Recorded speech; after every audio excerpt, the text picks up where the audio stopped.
ยินดีต้อนรับสู่อีกด้านหนึ่งของดวงจันทร์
คือตั้งใจตั้งแต่แรกแหละว่าเป็นซีรีส์เกม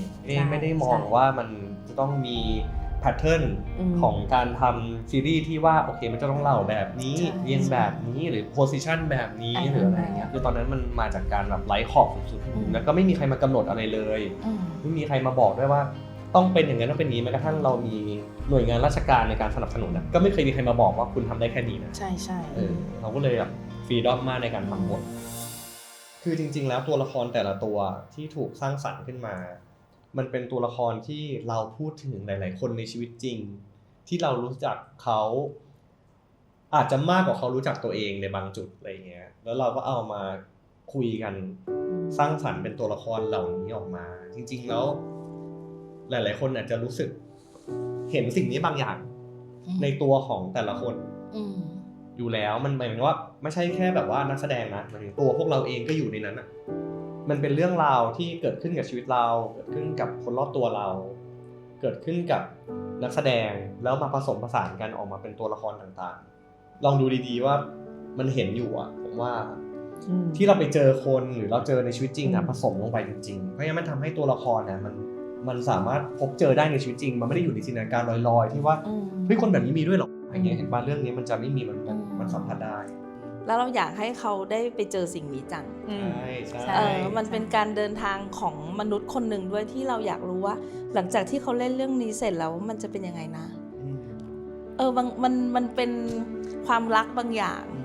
ที่ลองไปเจอสิ่งนี้ดูสิอะไรเงี้ยผมว่าคนดูอ่ะน่าจะถ้าเกิดติดตามมาตลอดก็จะเห็นว่าสิ่งที่เราพูดอ่ะมันเมคเซนส์ใช่เพราะหลายๆตัวละครเนี่ยเรารู้สึกว่าเขาได้รู้จักตัวเองผ่านตัวละครอย่างชัดเจนใช่โดยที่เขาไม่ต้องไปเจอเหตุการณ์จริงเหมือนตัวละครใช่แต่เขาได้ทำความรู้จักแล้วก็เรียนรู้ประสบการณ์ของตัวละครใช่ผ่านจากเรื่องนี้แล้วเขาก็ได้เห็นเลยว่าความคิดบางอย่างของเขาการตัดสินใจบางอย่างในชีวิตอ่ะอาจจะไม่ต้องรอแบบให้มันเกิดขึ้นเหมือนที่ตัวละครเจอก็ได้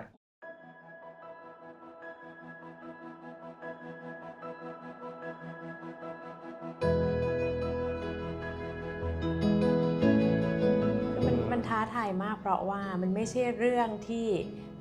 ถ้าเวลาเขียนบทเราจะเรียกมันว่ามันไม่ใช่ plot driven คือมันไม่ได้มี plot สถานการณ์อ่ะแต่เราไปกับตัวละครเราไปกับการเติบโตของเขาอย่างเงี้ยเราทำงานกับตัวละครเยอะมากแล้วเราก็เอาเขาโยนเข้าไปในสถานการณ์ต่างๆแต่มันไม่ใช่แบบมันไม่ได้เหมือนแบบพล็อตมานำจากจุด A ไป B ไป C อะไรเงี้ยการที่เราเลือกตัวละครที่มีเป็นหลากหลายชนชั้นและอาชีพอันนี้ก็เป็นความตั้งใจเนาะที่อยากให้แบบ represent คนในสังคมในทุกแง่มุมเพราะเราว่า มนุษย์ทุกคนมันมีเหตุผลในการกระทำของตัวเอง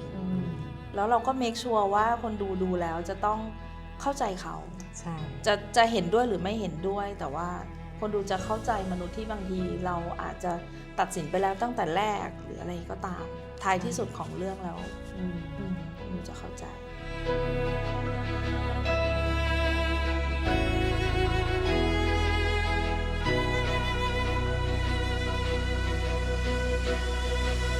เพราะว่าจินก็จะมองว่าจินจะมาเสริมเรื่องแบบว่าเรื่องเพลงเรื่องวิชวลหรือว่าแบบการตัดสินใจเรื่องแบบที่เกี่ยวกับภาพหรือแฟชั่นอะไรเงี้ยค่ะส่วนจินมองว่าอย่างแบบคุณหนิงกับพี่ปอนก็จะเหมือนแบบลีดตั้งแต่แบบเรื่องบทแล้วก็อย่างหน้าเซตคุณหนิงก็จะเป็นคนเวิร์กช็อปเรื่องแอคเตอร์เยอะเรื่องบทเยอะอะไรเงี้ยส่วนพี่ปอนก็จะเป็นคนแบบดูภาพรวมแล้วก็กำกับในพาร์ทที่พี่ปอนถนัดคือในการเชื่อมกันอ่ะมันรู้ว่าใครถนัดอะไรดีกว่าแล้วเราก็ใช้ความถนัดของแต่ละคนอย่างมีประสิทธิภาพแล้วมันก็ผสมผสานกันได้ลงตัวก็ไม่รู้สึกว่าการกำกับหลายคนเป็นปัญหาสำหรับเราจะมาบอกว่ามันจะเป็นปัญหาช่วงแรกที่จะเริ่มทำงานเนาะคนก็มอง มีความกังวลกันอยู่หลายหัวไงกลัวว่าการตัดสินใจมันจะไม่เด็ดขาดอยู่ที่คอมบิเนชันแล้วก็อยู่ที่โพสิชันของแต่ละคนค่ะความชอบที่ชัดเจนมันมีสีสันมันมีดนตรีมันมีจังหวะที่เรารู้สึกว่าเฮ้ยมันต้องมีจีนมาด้วยน่าจะเหมาะก็เลยคุยกับจีนที่คุยกันมา3 ปีกว่าจะมาลงตัวเป็นโปรเจกต์นี้อะไรเงี้ยก็บอกพี่หนิงก็พยายามทำให้2 คนได้มาเจอกันแล้วรู้สึกว่าโอเคเราอยากทำงานชอบทำงานกับผู้หญิงด้วยอยู่แล้วอะส่วนมากก็คืออินกับการทำงานผู้หญิงเพราะว่าแต่ผู้หญิงที่จะทำงานด้วยต้องเป็นผู้หญิงที่มีความละเอียดอ่อนแต่เป็นนักสู้โคตรซึ่งอาจจะต้องบอกวันนี้แข็งแกร่งแล้วพี่หนิงนี่ไม่ต้องพูดถึงเพราะเราผ่านกันมาแล้วเราผ่านแมนโซเราเจอพี่หนิงในโฟมที่บอกว่าเขาแข็งแกร่งเหลือเกินส่วนจีนก็เป็นคนทำงานแบบเวิร์คฮาร์ดอยู่แล้วเขาอยู่ในสายแฟชั่นวิดีโอมาเยอะเพราะฉะนั้นในมวลความสวยงามของเรื่องนี้สไตลิสติกของเรื่องนี้เราต้องการเซนส์บางอย่างจากเขาก็เลยคุยมันมีแฟกต์ในเรื่องของยุคสมัยเข้ามาเราก็ต้องเมคชัวร์ว่าเราเข้าอกเข้าใจยุคสมัยนั้นจริงๆแล้วก็เราจะเลือกเอาเอลิเมนต์อะไรมาใช้เพราะเราก็ไม่ได้รู้สึกว่างานมันสไตล์ไลซ์ประมาณหนึ่งอย่างที่ทุกคนเห็นอะไรเงี้ยไม่ได้ฟิกว่าโหมันจะต้องเรียลลิสติกจ๋า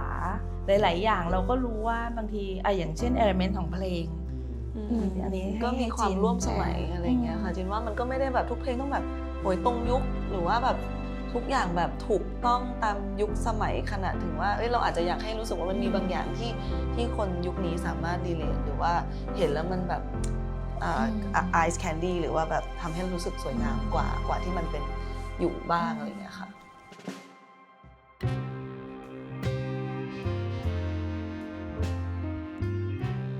พอย้อนกลับไปยุค60เนี่ยมันมีเรื่องราวมากมายนะคะแล้วก็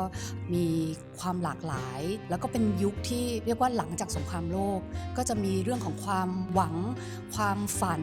ความรักแล้วก็มีมุมมองของการที่อยากจะแสดงออกทางความคิดเห็นในหลายๆมิติไม่ว่าจะเป็นความคิดเห็นทางการเมืองรู้สึกถึงความเท่าเทียมกันเพศหญิงเพศชายหรือแม้กระทั่งจุดเริ่มต้นของ Pride Month อย่าง Stonewall Riot อย่างเงี้ยค่ะคือเป็นการเรียกร้องความเท่าเทียมทางเพศหรือแม้กระทั่งการเรียกร้องสิทธิอย่างของผู้หญิงให้ผู้หญิงสามารถที่จะเหมือนออกมาทำงานมามีความเท่าเทียมกับเพศชายหรือแม้กระทั่งนักศึกษาก็รู้สึกว่าเขาก็มีสิทธิที่เขาจะแสดงออกทางความคิดเห็นเพราะฉะนั้นเราก็จะเห็นว่ามันในยุค60เนี่ยมันก็จะมีการประท้วงของนักศึกษามีเมน1968ของทางฝรั่งเศสแล้วก็ในหลายๆที่รวมถึงมี movement มีการเคลื่อนไหวในหลายๆมิติทั้งทางดนตรีก็มี Woodstock ที่แบบคนรวมตัวกันแสดงออกทางความคิดทางความรักบางคนก็อินกับดนตรีก็แสดงออกทางเสียงเพลงทางการรักโลกการมีความสุขนิยมอะไรอย่างเงี้ยค่ะเพราะฉะนั้นมันเป็นยุคที่มันมีความเป็นปัจเจกบุคคลหรือปัจเจกชนหรือ individuality ซึ่งจริงๆแล้วพอเป็นยุคนี้มันทุกคนมันแตกต่างกันมันก็เลยทำให้เกิดการแลกเปลี่ยนทางวัฒนธรรมเกิดขึ้นรวมถึงแสดงออกผ่านเสื้อผ้านะคะก็เลยรู้สึกว่ามันเป็นยุคที่สนุกมากแล้วก็มีเรื่องราวเล่าเยอะมากเพราะนั้นมันเป็นบริบทที่แสดงออกผ่านเสื้อผ้าไม่ว่าจะเป็นคาแรคเตอร์ต่างๆของเรื่องราวนี้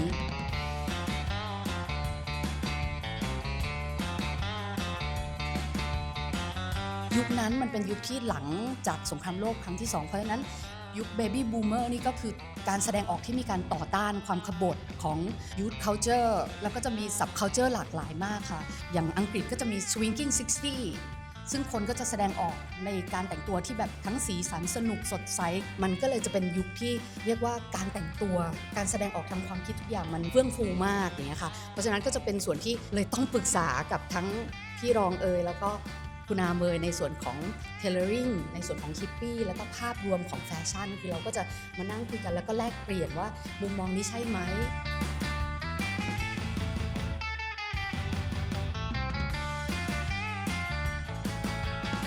มีหลายๆคนที่เป็นคีย์แมนในโปรเจกต์ซึ่งเขารู้จักกับพี่อยู่แล้วล่ะแล้วก็ทราบข่าวว่ามันมีการเริ่ม pre-production ไประดับหนึ่งนะฮะแล้วก็คงถือว่าทางทีม Beyond Cloud คงอยากจะหาคนที่อยู่ประสบการณ์มากหน่อยแหละก็มีการชักชวนส่งข่าวกันมาแล้วก็เป็นช่วงเวลาที่พี่แบบว่างพอดีก็ตัดสินใจฮะว่ามาช่วยแล้วก็คิดว่ามันก็น่าจะเหมาะกับตัวเองแหละเพราะว่ามันเป็นช่วงเวลาในหนังนี่เป็นช่วงเวลาที่เราค่อนข้างคุ้นเคยทำงานมาบ้างแล้วอะไรอย่างเงี้ยหลายๆโปรเจกต์ที่ทำมาในอดีตก็จะหลังจากยุคในหนังนี่ประมาณสัก 6-7 ปีอะไรเงี้ยมันเป็นmid 70 ใช่ไหมส่วนเรื่องนี้มันก็จะประมาณปลาย 60 1969จริงๆตอนนั้นก็เด็กมากนะครับตอนที่เป็นยุค 69 ก็ทันที่จะได้ดูอพอลโลลงจอจำได้ว่าต้องปิดโรงเรียนดูกันเลยก็เลยมันมีอะไรบางอย่างที่ผมเอามาใช้บอกมอดได้ฉะนั้นก็เลยตกหน้าที่ในเรื่องของพวกฮิปปี้มากกว่าผมไม่ได้อยู่ในเวลาจริงขนาดนั้นแต่ว่ายุคประมาณ 1969 1970 อย่างเงี้ยมันเป็นยุคของเทอริงที่เราก็ชอบเนาะเราชอบเทอริงอยู่แล้วแล้วก็อย่างคุณมอสเขาทาบทามมาเนี่ยจริงๆเขาก็อยากจะให้เราดูในส่วนของเทอริงเป็นหลักแหละ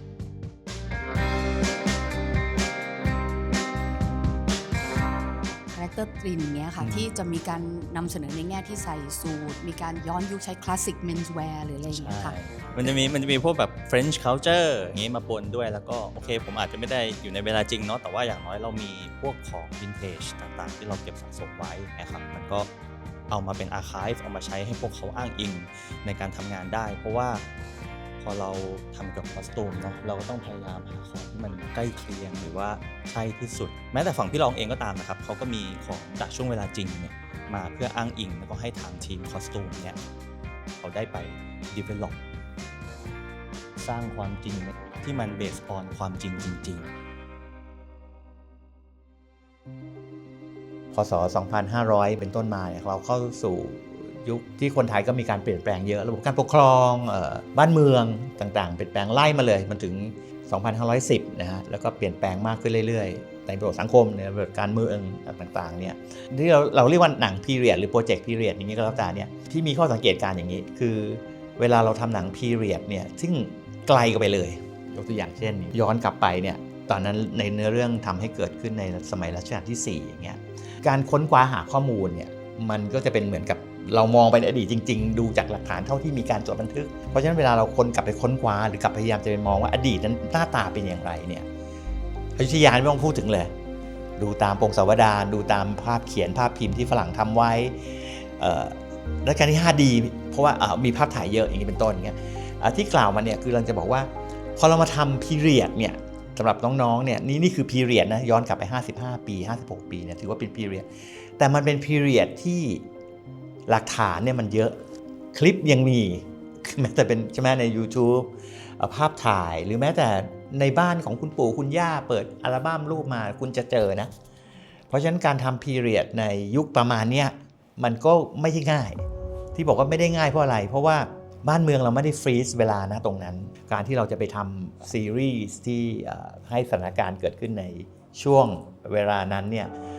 มันกลับเป็นเรื่องที่ต้องเพิ่มความระมัดระวังให้มากแล้วมันก็ไม่ได้มีแบบหลักฐานเชิงประจักษ์ที่ทำให้เราชัดเจนว่าอ๋อมันต้องเป็นแบบนี้แหละมันก็มีหลายๆพาร์ทที่ทีมงานก็คุยกันว่าเฮ้ยอันนี้เราตีความว่ามันเป็นแบบนี้ได้ไหมพร็อพแบบนี้คอสตูมแบบนี้อะไรอย่างเงี้ยเพราะว่าเราไม่ได้รู้ได้เห็นแล้วก็โหคนในยุคนั้นก็แบบหาคนที่เราไปรีเช็คด้วยยากมากๆแล้วอะแล้วเราก็เมคชัวร์ว่าเราแบบ ชวนหลายๆคนมาช่วยออกความคิดเห็นเนาะเรารีเช็คเยอะอยู่เหมือนกัน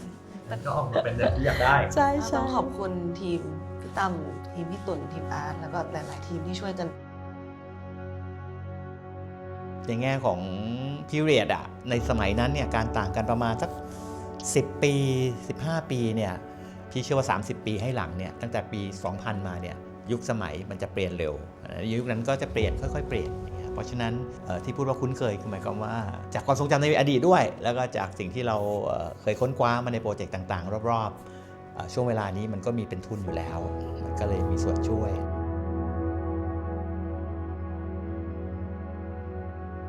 เวลาเรามองหัวใจของแต่ละเรื่องเนี่ยมั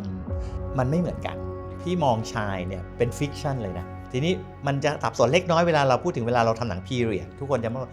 ถูกต้องไหมอะไรไหมแต่ว่าพี่วันต้องหา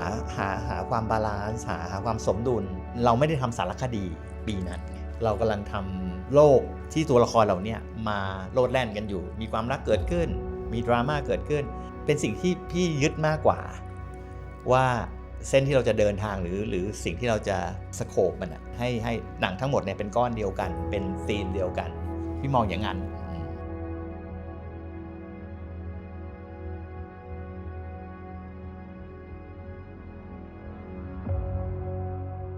ผมถ่ายหนังเรื่องหนึ่งพี่อุ๋ยนนทรีเป็นผู้กำกับอโปไปเล่นก็ถ่ายเรื่องนั้นก็ได้รู้จักอโปเขาก็เป็นคนเฟรนลี่ในกองถ่ายเนาะ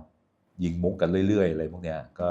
เขาก็ถามผมว่าเวลาพี่ถ่ายนักแสดงเนี่ย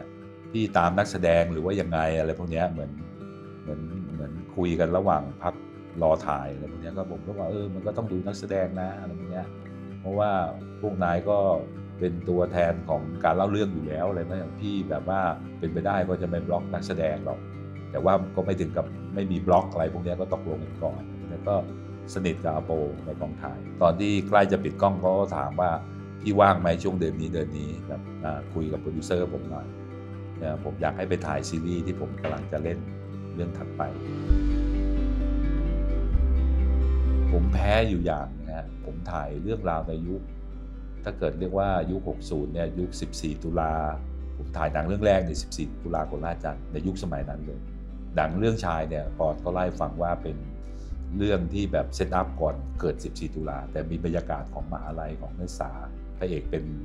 อาจารย์สอนเศรษฐศาสตร์ที่แบบเพิ่งจบมาจากปารีสมีเหตุการณ์ประท้วงที่กรุงปารีสอะไรพวกนี้คือผมสนใจในว่าทำศิลปะวัฒนธรรมช่วงปี 60 นะเพราะผมมองว่าเป็นปีที่โลกมันมีความเปลี่ยนแปลงเยอะแล้วก็หลังจากอิทธิพลจากปี 60 ต่อยุคถัดมาเนี่ยมีเยอะมากอะไรพวกนี้โดยเฉพาะขบวนการที่เรียกร้องสิทธิเสรีภาพเนี่ยคือไม่รู้ไงชะตาชีวิตมันเกี่ยวข้องกับยุคนี้เยอะแล้วก็เป็นยุคที่ผมแพ้คือถ้าเกิดใครที่มีหนังหรือว่าเรื่องราวที่เกี่ยวกับยุคสมัยนั้นไม่ว่าโดยแง่มุมใดแง่มุมหนึ่งเนี่ยผมก็จะแพ้ทางเพราะว่าเป็นยุคสมัยที่รู้รายละเอียดเยอะจากการอ่านจากการศึกษาประวัติศาสตร์ก็รับถ่ายเรื่องนี้ก็เลยมาเขาบอกว่าเนี่ยเป็นหนังเกย์นะแบบชายรักชาย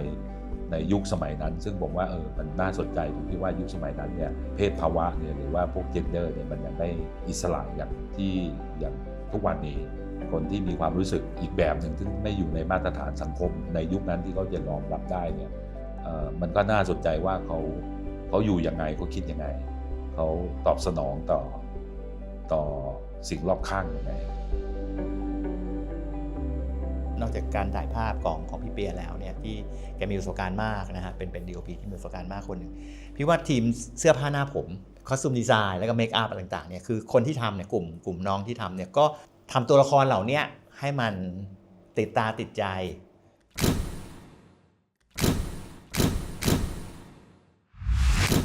คือยุคนั้นนะคะมอสเกิดความคิดว่าถ้าเราจะพูดถึงวงโดยทั่วไปคนก็จะนึกถึงฮิปปี้ที่เป็นแบบเอาของวินเทจมาใช้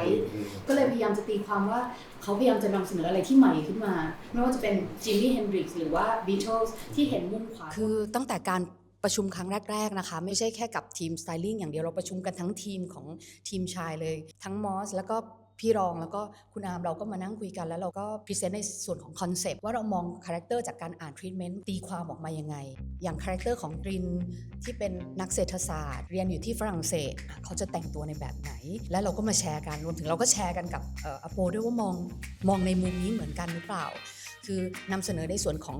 ความเป็นคลาสสิกเมนส์แวร์เทเลอริงที่ใช่ในยุคนั้นมันเป็นคาแรคเตอร์ที่ตรงกับใครบ้างในยุคนั้นมันใช่ไหมใกล้เคียงไหมเนี่ยเพราะว่าอันนี้มันมีความเซ็กซี่โดยที่แบบไม่ได้บอกว่านั่นกำลังใส่สูทอะไรเขาเป็นเด็กวชิรวุฒิที่ทุกอย่างเป็นระบบเขาการให้คนเห็นเขาในแบบที่พ็อปเปอร์ตลอดเวลาต่อให้ใส่น้อยชิ้นก็พ็อปเปอร์แต่เป็นพ็อปเปอร์ที่เซ็กซี่ทุกอย่างมันจะเข้ารูปแล้วมันก็จะเพียวแล้วมันก็จะบ่งบอกว่าฉันคือคนที่สมาร์ทและเบาสบายผมมองว่าเป็นแบบนั้นก็ด้วยความที่สุดท้ายเราเอาแมททีเรียลจากความจริงพวกนั้นนะครับมาแต่พอมันเป็นซีรีส์มันเป็นผลงานสร้างใหม่ไงจริงๆมันก็ต้องมีการคิดต่อยอดขึ้นไปจากตรงนั้นอีกนิดนึงเพราะผมว่ามองว่ามันเป็นเรื่องดีคือโอเคแม้ว่าเราจะมี reference จากช่วงเวลาจริงก็ตามแต่มันควรที่จะมีการสร้างสิ่งใหม่ขึ้นมาในหนังด้วยแต่เราก็ใช้สิ่งนั้นน่ะเป็นรากฐานเพราะว่าสูตรเทเลอร์ถ้าเห็นปุ๊บมันจะรู้เลยว่าอันนี้คือเทเลอร์เพราะมันจะมีตำแหน่งกระดุมบางอย่างที่อันเนี้ยบอกว่า60 70หรือว่าใครทำหรือทรงแบบนั้นพอได้แชร์กับอโปก็มองว่าน่าจะเป็นปกในลักษณะที่เป็นปกเล็กตรงยุคไหลที่จะเล็กก็คือมันเป็น culture ในยุคนั้นที่คนหนุ่มสาวเขานิยมกันแหละก็อย่างที่บอกไปคือ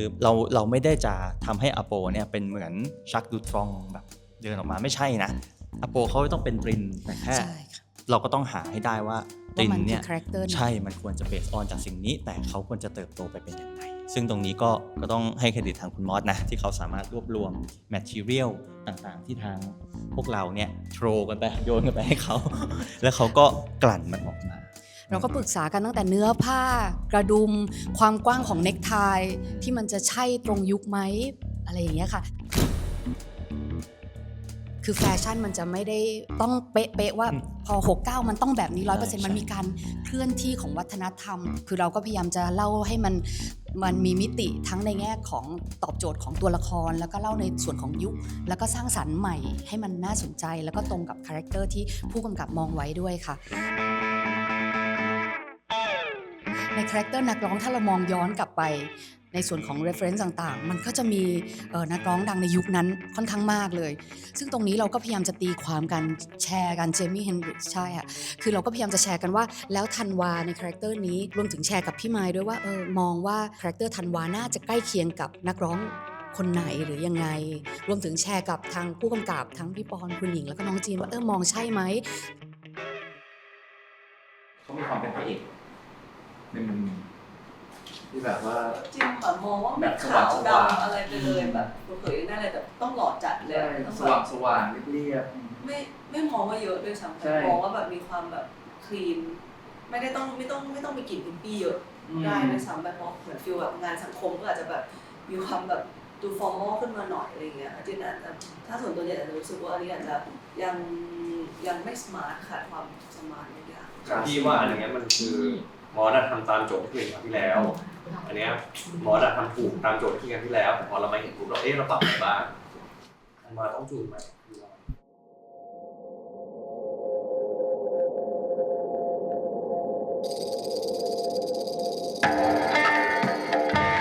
เป็นนักดนตรีปั๊บแล้วเป็นฮิปปี้ปั๊บคนจะนึกถึงสกปรกอ่ะแต่ด้วยตัวละครเองที่มาจากครอบครัวมีสไตล์ใช่ไหมครับไม่ได้มอมแมมฉะนั้นมันมีตรงนี้ติดอยู่ในหนังเรื่องนี้ทั้งเรื่องเลยก็ได้มั้งใช่มันจะมีความสะอาดสะอ้านอยู่ในความเป็น70แล้วเรฟเฟอเรนซ์เราเป็นนี่ด้วย60 70มิกแจ็คเกอร์เป็นอังกฤษอะครับฉะนั้นมันจะออกมาสะอาดใช่ค่ะก็ต้องบอกว่าคาแรคเตอร์ที่เราพยายามจะเล่าเราก็อยากจะสร้างสีสันแล้วก็รู้สึกว่ามันสามารถมีมิติที่ลึกซึ้งกว่าแค่ความรู้สึกว่าพอเป็นฮิปปี้เราต้องมีความกระเซาะกระเซิงหรือว่ามีความแบบเฮ้ยเราปฏิเสธทุกอย่างแบบขบฏทุกอย่างมันก็ยังคงมีแบ็คกราวด์ของตัวละครที่เราเสริมเข้าไปแล้วก็เล่าผ่านเสื้อผ้าด้วย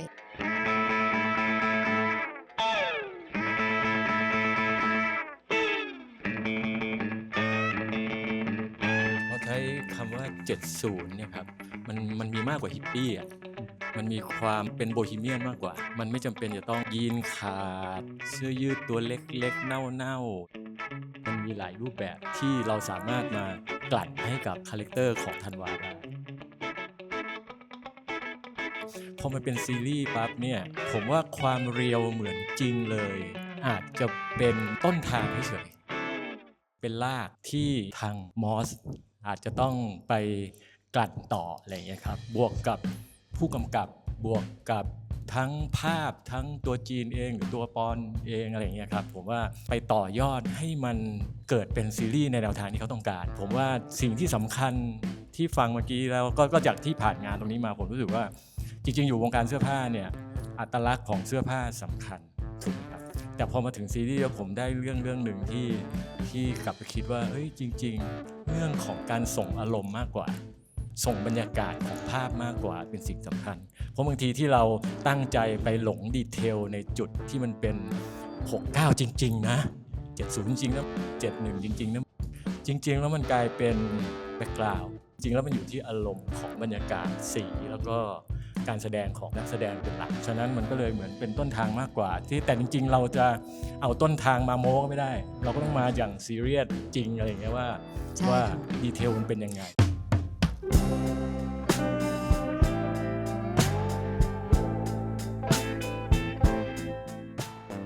เราทำพีเรียดยุค 1969 ถึง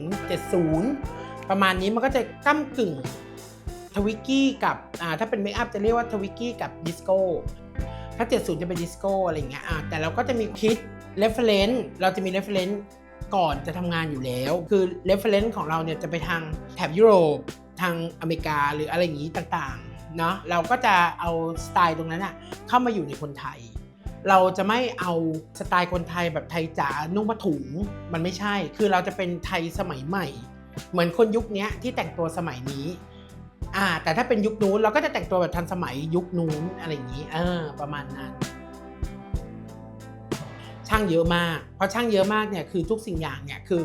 เราต้องไปด้วยกันไม่ใช่ว่าฉันเป็นหัวหน้าฉันจะตืดไม่ได้คือพี่ต้องไปด้วยกันทั้งทีมสมมติคนนี้แต่งมาน้ำตาลก็ต้องให้มันน้ำตาลเหมือนกันไม่ใช่ว่าน้ำตาลกุลเฉดคนนี้น้ำตาลดำคนนี้น้ำตาลอ่อนหรืออะไรอย่างเงี้ยมันไม่ใช่เหมือนมอสตีความว่าช่วงเวลาที่เขาเล่นกับลูกเป็นช่วงเวลาที่ดีที่เป็นเมมโมรีที่เขาแบบจดจำเพราะฉะนั้นก็เลยอยากเสนอมุมที่มันแบบมีความสดใสเป็นสดใสขึ้นมานิดนึงอะไรเงี้ยค่ะก็เลยพยายามใส่แบบมูดความฟีลแบบนอสตาเจียกลับไปแบบมูดที่มีแบบสีแดงผสมเข้าไปบ้างมีความนอติก้าของยุคนั้นด้วยแล้วก็แล้วแต่ลุคนี้มันขาวนำเลยนะใช่ค่ะคือเหมือนพอย้อนไปยุคก่อนส่วนใหญ่เขาพอเหมือนไปทะเลเขาจะเป็นเวแบบขาวน้ำเงินแดงผมแค่รู้สึกว่าเขาลุคนี้เขาดูไม่สนุกเข้าใจใช่ไหมเป็นหรือว่าสมมติว่าถ้ามีช้อยส์ให้เขาเขาคงจะเป็นคนที่สนุกกว่าคนอื่นเขาจะเอนจอยกับคนอื่นเขาจะกล้าใช้สีกับคนอื่นแล้วยิ่งสมมติว่าลึกๆรู้ว่าตัวเองจะตายแล้วเขาจะยิ่งไม่เทเซฟในมุมของผมไม่รู้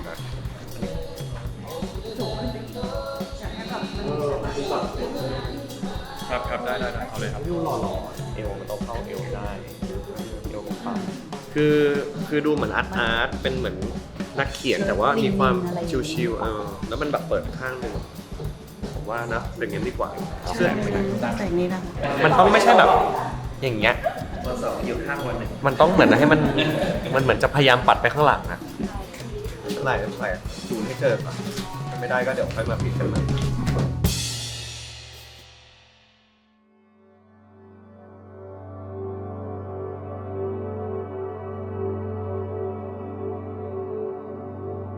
ไม่แล้วมันเป็นรอนที่ตั้งใจรอนไม่ได้ถูกป่ะ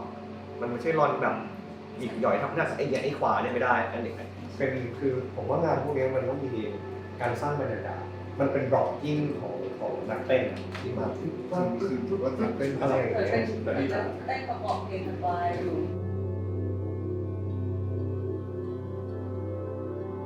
เราก็พยายามเต็มที่ค่ะการที่เราพยายามจะตีความออกมาเป็นคาแรคเตอร์นั้นๆก็คือใส่ออกมาแล้วมันใช่ไหมมันเป็นทิศทางที่ใช่ไหมแม้ว่าเราจะเริ่มต้นจากการประชุมทีมแล้วนำเสนอเป็นคอนเซปต์มีสเก็ตดีไซน์มีอะไรเรียบร้อยแล้วแต่ว่าในท้ายที่สุดพอนักแสดงมาใส่แบบที่ไม่คิดว่าจะเวิร์กแต่แบบที่คิดว่าเวิร์กไม่เวิร์ก พอโอเคแล้วใช่ไหมแต่พอไปอยู่หน้ากล้องไอ้ที่เราบอกไม่เวิร์กดีเนี่ยดันเวิร์ก แต่ว่าทั้งหมดทั้งปวงอะค่ะคิดว่าไม่ใช่แค่ทีมสไตลิ่งมอสหรือว่าพี่รองหรือว่าคุณอาร์มหรือว่าแม้กระทั่งพี่กลน้องมี่หรือทีมหลังบ้านทั้งหมดคิดว่าจริงๆแล้วทุกคนพยายามที่สุดที่จะทำให้ภาพแล้วก็เรื่องราวออกมาเติมเต็มทุกๆคนที่สุดเพราะฉะนั้นในระหว่างทางของการที่ทุกคนต่างแสดงความเห็นในมุมของตัวเองเพื่อให้เรื่องราวออกมาดีที่สุดเนี่ยมันเป็นเรื่องของการ work hard work smart แล้วก็แบบ no drama อะไรอย่างเงี้ยค่ะ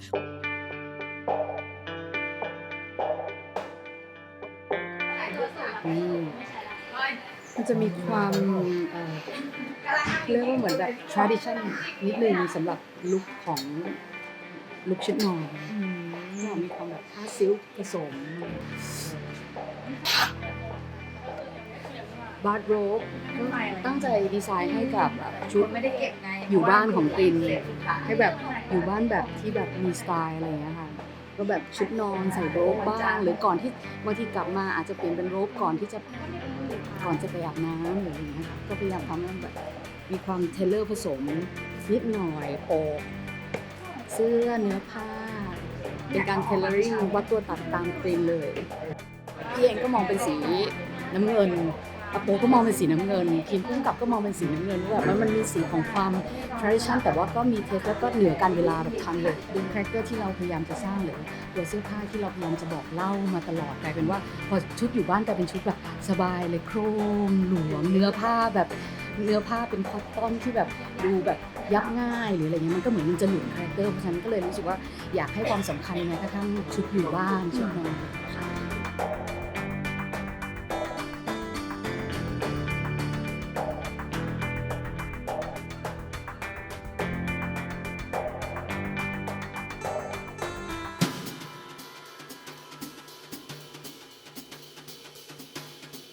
แต่สิ่งที่ผมสนใจก็คือสปิริตจิตวิญญาณของยุคสมัยเนี่ยการที่ทำหนังเรื่องหนึ่งในยุคนั้นแล้วก็โอเคถึงแม้ว่าโดยสภาพโปรดักชันบ้านเมืองอะไรพวกนี้เราไม่สามารถจะเนรมิตสร้างขึ้นมาโดยงบสร้างเท่านี้ได้เนี่ยแต่ว่า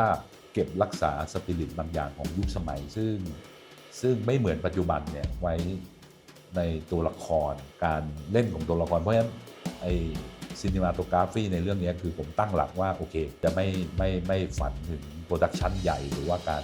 เซตถนนที่มีรถในพีเรียดยุคนั้นหรือว่าคนแต่งตัวในยุคนั้นมาเดินเพ่นพ่านสิ่งที่คีปไว้ก็คือว่าผมจะสนใจตัวละครเขาเล่นยังไงเขาอยู่ในแสงแบบไหนแล้วกล้องมันจะทำหน้าที่ยังไงเพื่อถ่ายทอดให้มันได้สปิริตตรงนั้นจริง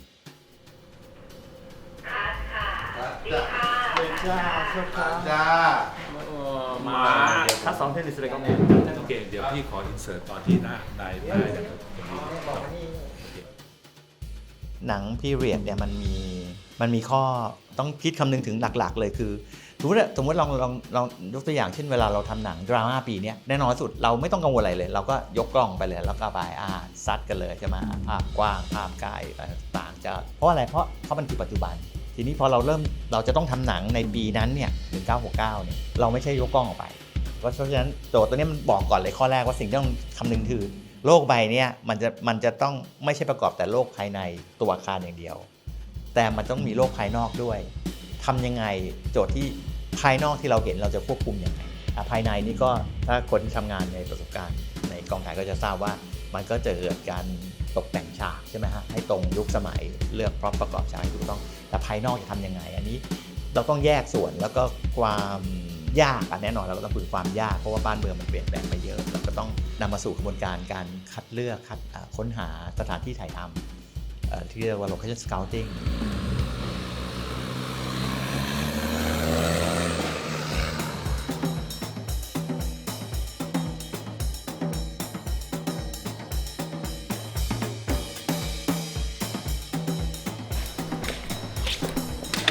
เอาตรงกลางเป็นหลักแล้วก็มีกระดานซ้ายขวานิดหน่อยเนาะเดินหน้าไป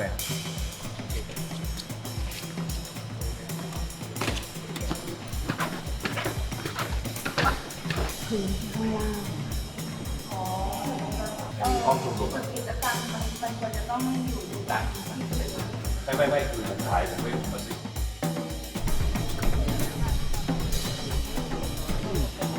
คือมันสวยนะคือไอ้จิ๊กจอกมันก็มีตั้งแต่ จริงๆอ่ะไม่รู้ว่าทำกันหลังห้องอ่ะ อะไรด้วยกัน ค่ะ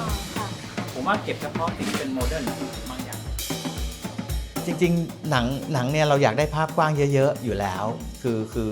คนดูอ่ะเขามีความคาดหวังแหละคนดูเขาอยากเห็นโลกทั้งใบใช่ไหมแต่อย่างที่กล่าวอ่ะคือพอเราถ่ายหนังในปีนี้ซึ่งบ้านเมืองมันไม่ได้เหมือนแบบนั้นแล้วเนี่ยเรียกว่าสโคปในการมองเห็นเนี่ยเราก็จะต้องถูกจำกัดในปริมาณหนึ่ง เหลือขี่มอเตอร์ไซค์ตอนเช้าแล้ว เอาเช้าก็ขี่ได้ถ้ามันถ่ายกี่โมงล่ะ คือขึ้นอยู่กับคอนดิชันของแต่ละ มี ที่ สิทธิ์หลังเที่ยงคืนไหม คือมันต้องเลือกเอาว่าจะเอาสะพานพุ้นหลังเที่ยงคืนหรือจะเอาอันนั้นหลังเที่ยงคืนอะไรยากกว่ากันต้องรอคอนดิชันทั้งหมดของทุกรถสปอร์ต พี่ว่ากรุงเทพเนี่ยถึงแม้จะมีการเปลี่ยนแปลงอย่างมากมาย ตัวเมืองชั้นในอ่ะเมืองเก่าอ่ะในหลายๆจุดเนี่ยยังมีสิ่งที่หลงเหลืออยู่ยังมีสถาปัตยกรรมที่ยังหลงเหลืออยู่ ที่เราจะเลือกสรรเข้ามาใส่ได้ เป็นช่วงเวลาแฮปปี้ ก็คล้ายฝั่งเลิฟนิดนึง ซีนก่อนหน้านี้มันมาถัดมา ใช่บ้านจันวาก็อยู่แถวนี้แหละ เดินนานมากพี่เปียถ้าไปซุดตรงแถวมืออันนี้มันจะเหมือนโดดน้ำตายอะวามันต้องเข้าไปห้ามแล้วแหละ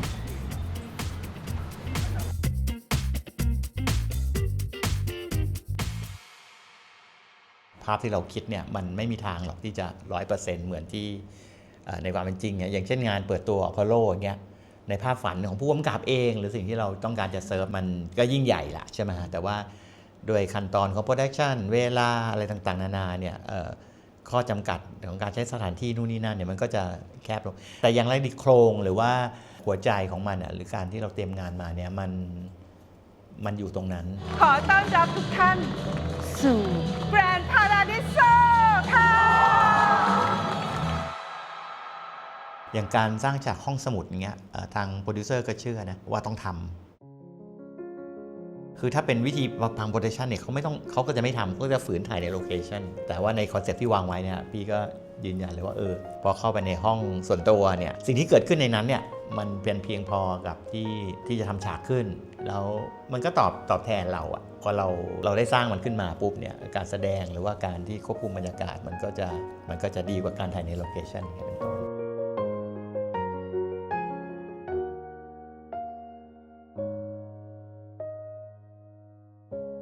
โลเคชันที่ดีๆหน้า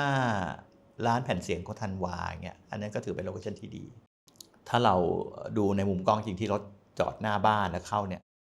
การมีฉากแบบจากภายนอกสู่ภายในร้านในที่เดียวกันได้อันเนี้ยถือว่าในทาง production design เนี่ยนี่คือสุดยอดของงานสถานที่ถ่ายทำเพราะว่าคุณไม่ต้องหลอกเลยหลายๆที่เราต้องหลอกนะฮะเช่นเราขายข้างนอกที่หนึ่งแต่ข้างในอีกเป็นอีกที่นึงแต่ว่า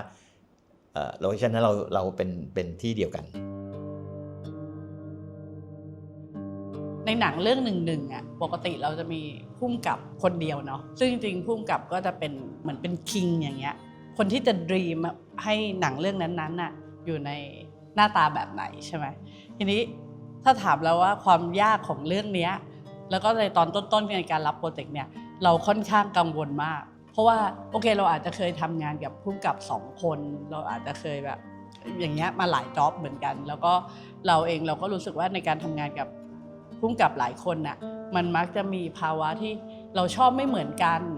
แล้วก็ทำให้การตัดสินใจบางอย่างเนี่ยมันใช้เวลาหรือว่าอาจจะอยู่ในลักษณะคนละทิศทางอะไรเงี้ยอย่างโปรเจกต์เนี้ยพอบอกว่ามีผู้กำกับ3 คนเนี่ยเราค่อนข้างหวั่นใจมากเพราะว่าเราไม่แน่ใจว่ามันจะออกมาในหน้าตาแบบไหนเพราะว่าถ้าในดีมของแต่ละคนเนี้ยเราว่ามันก็จะต้องไม่เหมือนกันเป๊ะๆแน่นอนอะไรเงี้ย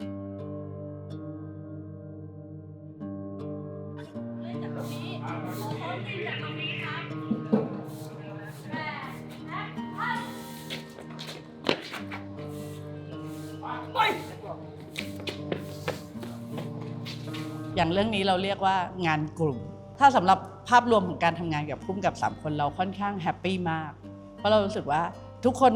มีสิ่งที่ตัวเอง อยากเล่าอยากให้เป็นแต่ว่าในการทำงานร่วมกันน่ะทุกคนน่ารักมากไม่มีใครมีอีโก้เลยแล้วทุกคนพร้อมที่จะปรับเปลี่ยนไปสู่สิ่งที่แบบเวิร์กกว่าอย่างรวดเร็วแล้วก็ไม่มีแบบเรียกว่าอะไรอ่ะมันไม่มีภาวะของการเอาตัวตนตัวเองมาแบบทำให้คนอื่นลำบากใจอ่ะเรารู้สึกว่าตรงนี้เป็นการทำงานกลุ่มที่สนุกมาก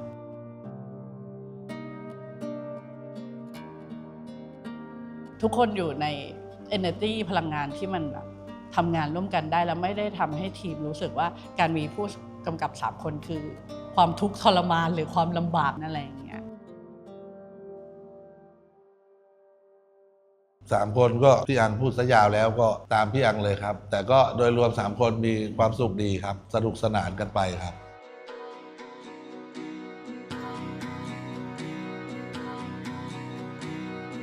อย่างทีมเบื้องหลังหลายๆคนที่เขามาจากสายแบบฟิล์มแล้วเขาก็มาทำซีรีส์เป็นครั้งแรกอะไรเงี้ยมันก็ได้แลกเปลี่ยนเรียนรู้แล้วสุดท้ายเ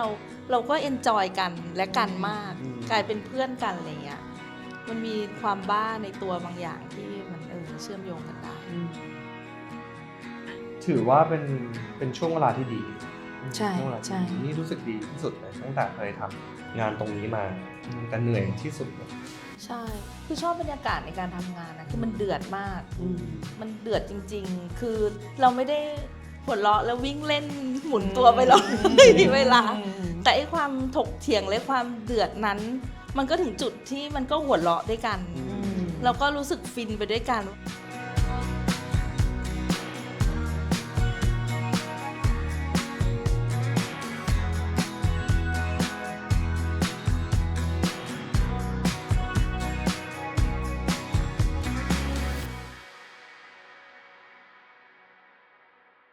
แล้วมันไม่ใช่มีปัญหาระหว่างทางปัญหามันเยอะถ้าจะมองให้เป็นปัญหามีทุกวัน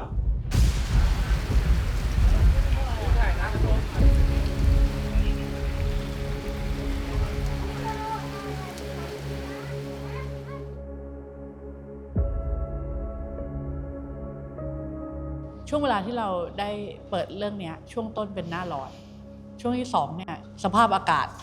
บนโลกใบนี้ที่แปรปรวน เราเข้าหน้าฝน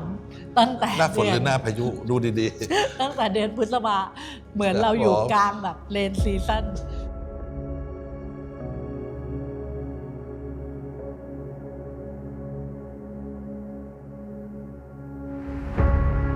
การมาเจอกันมันคือเรื่องสนุกอะไรเงี้ยมันก็เลยทำให้ทุกปัญหาที่แบบที่เราเจออยู่แล้วในแต่ละวันเนี่ยมันกลายเป็นเรื่องสนุกมันกลายเป็นสิ่งใหม่ที่เราช่วยกันแก้อะไรคือการที่เราทำงานด้วยกันแล้วเราอยู่ด้วยกันเยอะในวีคนึงเนี่ยช่วงถ่ายที่ผ่านมา2 เดือนเนี้ยเราจะอยู่ด้วยกันมากกว่า4 วันเขาแฮปปี้แอพพิเชียตกับงานของทุกคนมากอันเนี้ยคือสิ่งที่เป็นพลังให้แบบงานไปต่อได้คือมันไม่ใช่ทุกวันที่ทุกคนทำได้เพอร์เฟกต์แต่ว่าทุกคนมีกำลังใจที่จะเดินทางต่อไปและทำให้มันดีขึ้นอะไรอย่างนี้อันนี้เรายกให้ปอนเลยคือการที่คีย์แมนที่แบบท็อปสุดเนี่ย energy แบบเนี้ยมันทำให้ทีมทั้งทีมเนี่ยอยู่ในดิเรกชันที่เป็นกุลเราอยู่ในสถานการณ์นั้นแล้วว่ามันเป็นยังไงเรามาเพื่ออะไรต่อให้น้องยืนเฉยๆน้องต้องรู้ว่าน้องมาทำอะไร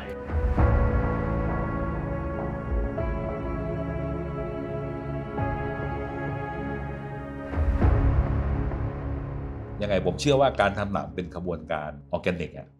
คือมันเหมือนคล้ายๆกับว่าเวลาไอ้พวกเผาเซรามิกใช่ไหมมันก็จะเอาเคลือบเซรามิกแล้วเอาเข้าเตาเผาใช่ไหมแล้วมันก็จะลุ้นว่าแบบโดยภาวะอากาศอย่างนี้ความร้อนอย่างเงี้ยลายมันจะแตกมาเป็นยังไงใช่ไหมผมว่าทำหนังก็แบบนั้นแหละคือเราไม่รู้มันจะออกมาเป็นยังไงมันเป็นองค์ประกอบของการปะทะสังสรรค์ของอะไรหลายๆอย่างอะไรพวกเนี้ยซึ่งถ้ามันไม่เป็นไปไม่ได้ที่เราจะลิสต์อะไรมาก่อนแล้วก็ตอนถ่ายเราก็จะบังคับตามนั้นนะเพราะฉะนั้นผมก็ชอบอีกแบบมากกว่าก็คือว่าให้กองถ่ายมันโฟลว์ไปกับ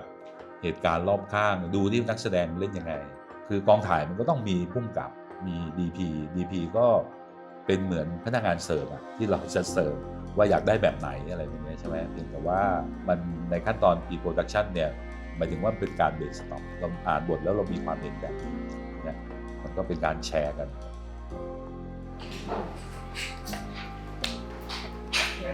เดี๋ยวเราถ่ายลายที่บอกว่าเรามีผู้กำกับ3คนคนหนึ่งเป็นโปรดิวเซอร์ด้วยก็คือคุณปอ acting ก็คือคุณหญิงอีกคนหนึ่งมาเป็นผู้กำกับหนังโฆษณาแฟชั่นฟิล์มชื่อน้องจีนดูเหมือนว่าพยายามจะผสมเคมีบางอย่างในเรื่องนี้นะคือผมเองเนี่ยผมไม่ชอบถ่ายหนังที่มันมีช็อตลิสต์ผมมีความรู้สึกว่าลิสต์มาก่อนเนี่ยมันไม่สนุกถ้าเกิดคุณวาดสตอรี่บอร์ดมาเนี่ยมาก่อนเนี่ยแล้วก็คุณมากองถ่ายด้วยเนี่ยความรู้สึกที่แบบว่าคุณจะต้องได้ตรงนี้บางทีเอาสตอรี่บอร์ดมาแปะเลยว่าช็อตนี้ถ่ายยังช็อตนี้ถ่ายยังเพราะฉะนั้นแบบพอจบวันปั๊บเนี่ยคุณไม่มีทางได้เกิน100อ่ะเพราะว่าในการทำงานเนี่ยมันมีช็อตที่หายไปมันจะทอนหายไปเรื่อยๆเรามาดูสภาพตรงหน้านี่นักแสดงมันซ้อมกันยังไงวะแล้วก็เราใช้ instinct แบบภาษาหนังที่มันซึมอยู่ในตัวเราอ่ะมันก็เหมือนเราเขียนหนังสือใช่ไหมเวลาเราถ่ายหนังเนี่ยคือคำแต่ละคำก็คือ1ช็อต1ช็อตใช่ไหมมันอยู่ในใจเราอยู่แล้วถ้าเกิดเราจะพูดภาษาเนี่ยซีนนี้เศร้าซีนนี้มูดเป็นยังไงโทนเป็นยังไงอะไรพวกเนี้ยมันอยู่ในใจเราแล้วอยากจะถ่ายทอดตรงนี้ปั๊บมันก็จะเกิดขึ้นอย่างนั้นแล้วเราก็เห็นนักแสดงเล่นจริงเห็นจังหวะบางอย่างอย่างเริ่มถ่ายในจังหวะที่แดดมาทางนี้เข้ามาสวยพอดีอะไรพวกเนี้ยเราก็เอาตรงนี้ไว้เป็น reference เลยว่าเราจะได้แบบไหน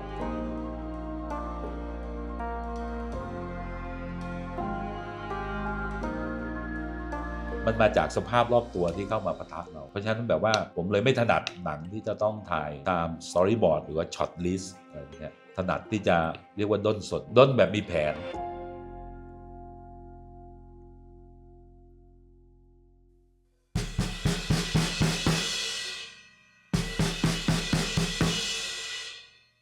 มันจะมีบางซีนที่เราอาจจะมีภาพที่มันแบบต้องไปกับดนตรีหรือจังหวะเพจซิ่งอะไรบางอย่างอันนี้ที่จะลงไปช่วยดูอะไรเงี้ยค่ะก็เป็นครั้งแรกที่ได้ทำงานกับ3กล้องนะคะเพราะว่าใน1เหตุการณ์มันมีหลายอย่างที่ต้องแคชอย่างเช่นแบบถ้าสำหรับจีนนะอพอลโลจีนกดดันเพราะว่ามันสำหรับจีนมันคือซีนเปิดมันคือ first impression ของหนังเลยอะแล้วเราก็รู้สึกว่าเราก็มีแบบว่าเพจซิ่งอะไรบางอย่างที่เราอยากลองอะไรเงี้ยแล้ววันถ่ายก็เลยเกิดความกังวลว่าแล้วฉันจะมีฟุตเทจพอไหมที่ได้ลองทำสิ่งนั้นตอนตัดอย่างเงี้ยค่ะกับเวลาที่จำกัดแล้วก็เทคนิคการถ่ายทำแบบผู้คนอย่างเงี้ยแต่ว่าก็มีทีมโปรเฟชชั่นอลอย่างพี่เมธพี่อังที่เขาแบบเฮ้ยเขาผ่านอะไรมาเยอะกว่านี้อะไรเงี้ยแล้วเขาก็เหมือนให้คำแนะนำแล้วเราก็เหมือนได้เรียนรู้ไปพร้อมๆกับเขาอะไรเงี้ย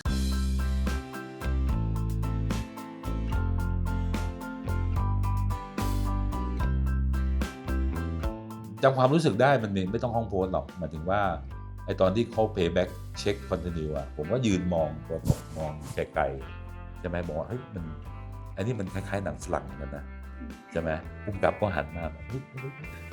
มันคือพูดแบบไม่อวยอ่ะคือเราไม่อวยอยู่แล้วเรามองไกลๆเหมือนหนังฝรั่งแล้วเราก็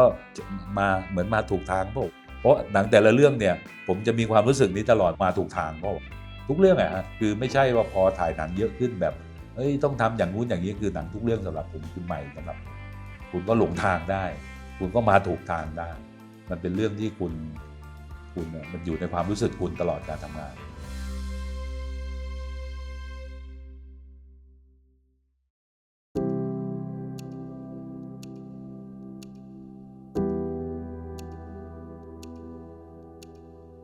หนังเรื่องนี้มันอาจจะไม่เชิงวายหนังเรื่องนี้มันแตะแบบอีกเบอร์หนึ่งอ่ะซึ่งอันนี้คือสิ่งที่เราไม่เคยทำแล้วเราไม่รู้ว่าปกติซีนเหล่านี้จะหน้าตาแบบไหนแล้วก็เรามอง intimacy scene love scene เหล่านี้เราว่าในลักษณะการทำงานเนี่ยเราตื่นเต้นว่ามันจะต้องใช้กระบวนการยังไงในการทำงานอะไรเงี้ยซึ่งนักแสดงอ่ะน่ารักทุกคนเลยแล้วเต็มตัวมาโคตรดีและอันนึงที่เราแฮปปี้กับปอนมากก็คือปอนเป็นไดเรคเตอร์พาร์ทซีนเหล่านี้ที่ไม่แล้วหรือเลยแล้วบีบสั้นบีบกระชับแล้วก็จบคือจบไม่มีแบบไปเรื่อยหรือไม่มีอะไรอย่างเงี้ยลองดูไม่มีลองดูคือเขารู้มาจากบ้านเลยว่าเขาอยากได้อะไรอย่างเงี้ยแล้ววิธีบีบมันค่อนข้างช็อตวิธีที่เขาแบบพูดคุยกับนักแสดงหรือว่าทำงานกับฉากเหล่านี้เราว่ามันไม่ได้ทำให้นักแสดงแบบอึดอัดหรือลำบากใจที่จะต้องทำซีนเหล่านี้อะไรอย่างเงี้ยแม้กระทั่งแบบในหนังปกติintimacy scene มันเป็นฉากที่แบบเซนซิทีฟเนาะกับทุกๆคนแล้วก็ในแง่การปิดมอนิเตอร์การโค้ชเซตการอะไรเงี้ยเราว่าอยู่ในแอเรียที่ค่อนข้างแข็งแรง สำหรับ Beyond ข่าวค่ะ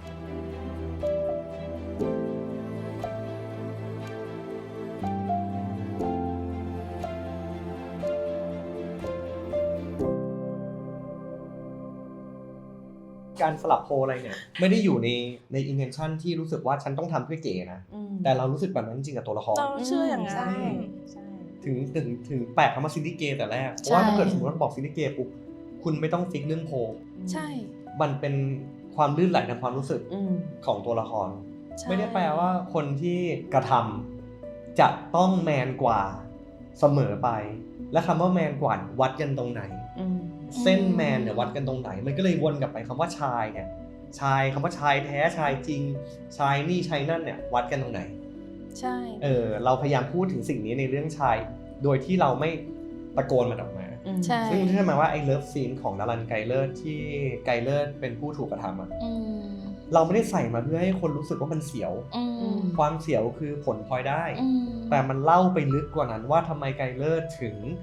ยอมทำให้ดารันรู้สึกดีโดยที่พอเขามีอะไรกันเสร็จเขามานั่งคุยกันไกเลอร์ก็กลับไปคอมฟอร์ตดารันเหมือนเดิมคือสิ่งนี้ถ้าคุณมองให้ลึกอ่ะมันบียอนไปกว่าเซ็กซีน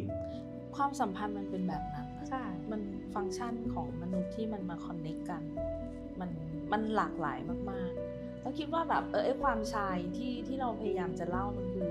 เราไม่กลัวที่จะเล่าเรื่องที่บางทีมันถูกซ่อนหรือถูกซุกอยู่ใต้พรมในหลากหลายประเด็นมากๆเรารู้สึกว่าเล่ายังไงต่างหากเล่ายังไงที่มันยังเล่าได้แล้วคนเข้าใจโดยที่ไม่ต้องมารู้สึกว่าโอ้โหเราลุกขึ้นมาปฏิวัติอะไรบางอย่างเราไม่ได้ตั้งใจจะมาโวกหรืออะไรไม่เราแค่เชื่อในแบบนี้ว่าเราอยากเล่าต่อให้คือสุดท้ายการตีความเป็นของผู้ชมใช่หน้าที่เราก็ทำเต็มที่ซึ่งนี้เราก็ถกกันเยอะถกกันเยอะบางทีพี่เห็นไม่ได้บอกมันเกินไปบอกอันนี้มันน้อยไปปุ๊บคืออันนี้มันจะได้อ่อนเนาะ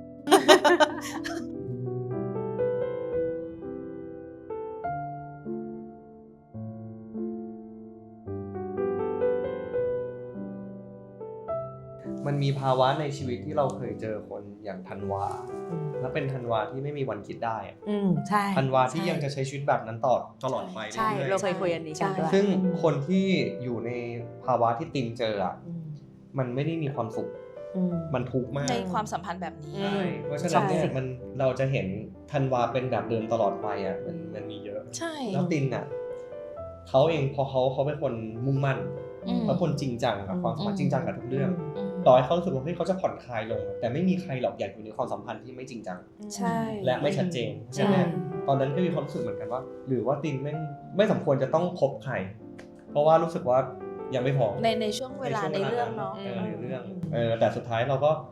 ก็มานั่งคิดว่าไม่ธันวามันต้องคิดได้มันเจอเรื่องหนักๆพอสมควรเพราะฉะนั้นไอ้ที่เราหาเนี่ยเราหาจุดที่ make sure ว่าธันวาคิดได้ใช่แล้วตินพร้อมให้อภัยด้วยวงแบบไหนบ้างใช่ซึ่งไอ้นี้แหละอีวงที่เราแบบตีลังกากับหัวกันอยู่เพราะเราไม่ได้อยากจะเหมือนเอาเป็นแบบละครคุณธรรมที่ธันวามันกลายเป็นสุภาพบุรุษเป็นมนุษย์ที่ใส่สูทมาเลยอะไรอย่างเงี้ยแล้วก็เราก็เลยมีเวอร์ชั่นคุณลุงดีดกีตาร์เขาก็ยังเป็นเขาในเวอร์ชั่นที่ดีขึ้นกับตัวเขากับคนรอบข้างอะไรอย่างเงี้ยซึ่งจริงๆระหว่างทางตั้งแต่สะพานปองเนิร์ฟตอนจบจนถึงหัวหินเราไม่รู้นะว่าเกิดอะไรขึ้นบ้างเรายังไม่ได้เล่าใช่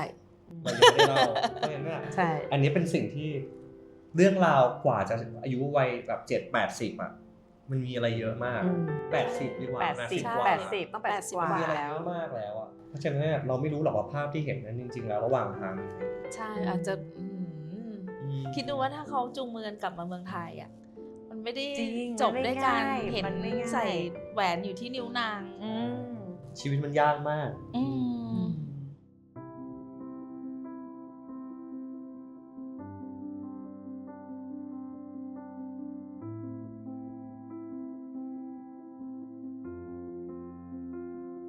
ซีนปารีสแรกเนี่ยเกิดจากความตั้งใจที่เรารู้สึกว่าเราต้องถ่ายปารีสให้ได้เพราะฉะนั้นเราลุยตัวเองไปก่อนโดยที่เราเขียนตอนจบของเรื่องก่อนโดยแบบถ่ายไปก่อนจะบอกว่าชุดเชิ้ตทุกอย่างนี่คือ มันต้องสู้ เป็นการ มาก คาดเดาด้วย เอา คาด ประ เดา มาณนี้แหละ แล้วหนาวมาก หนาวมาก เหนื่อยมากทรมานมากงงมากพี่เปียก็ป่วยเหมือนโอ้โหแบบเป็นซีนเปิดเหมือนเปิดเรื่องเปิดกล้องของชายที่แบบปวดหัวสุดๆแต่สุดท้ายเราก็รู้แล้วว่าเฮ้ยเราได้อะไรเยอะมาก แต่พอผ่านมาสักพักหนึ่งอยากถ่ายใหม่ ซ่อม อยากถ่ายซ่อม ใช่ ซีน ไป ปิด รีชูตกัน เราก็เลยไปปารีสอีกรอบโดยที่ตอนนั้นมันก็เกิดแบบมีไอเดียที่อยากพาพี่เปียไปเที่ยวด้วยส่วนหนึ่งคือเพราะว่า ครั้งแรกเขาแบบป่วยด้วย เขาป่วยแล้วเขาก็ยังไม่ได้อยู่ในภาวะที่เขารู้สึกว่าเรื่องนี้มันจะพาเขาไปถึงจุดที่เขาจะรอดชีวิตต่อไปไหมอ่ะเอางี้เคยถึงรอดชีวิตจริงๆเพราะตอนที่เปียเขาป่วยเขาคิดว่าเขาจะตายจากเรื่องนี้แหละเขาคิดว่าเรื่องนี้เป็นเรื่องสุดท้ายแล้วเขาจะตายไปแล้วเราก็รู้สึกว่าเฮ้ยเราพยายามจะสร้างความหวังกำลังใจให้เขาอะไรอย่างเงี้ยแล้วก็แบบชวนพี่เปียไปอีกรอบหนึ่งเพื่อไปถ่ายซีนจบใหม่แล้วเราก็ให้เขาได้พักผ่อนได้เที่ยวรวมทั้งอังช่วยพุ่งกับ ใช่ มันก็เลยเกิดแบบมันไม่ใช่แค่ตอนจบของเรื่องที่เรารู้สึกว่าอันเนี้ยมันใช่แล้วมันเป็นตอนจบของพวกเรากับทีมงานของชายที่เรารู้สึกว่าบางส่วนที่เรารู้สึกโอเคเราไปจัดการความรู้สึกของเราให้เรียบร้อยกับปารีสอะไรเงี้ย ทั้งตัวแบบตัว dialog เองที่เรารีไวซ์กัน แล้วก็ตัวนักแสดงเองที่เล่นมาทั้งเรื่องแล้วกลับไปถ่ายซีนสุดท้ายเราคิดว่ามันก็ต่าง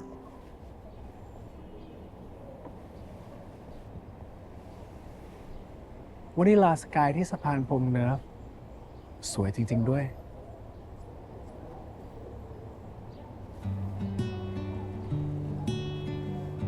เราเซ็นให้ไหม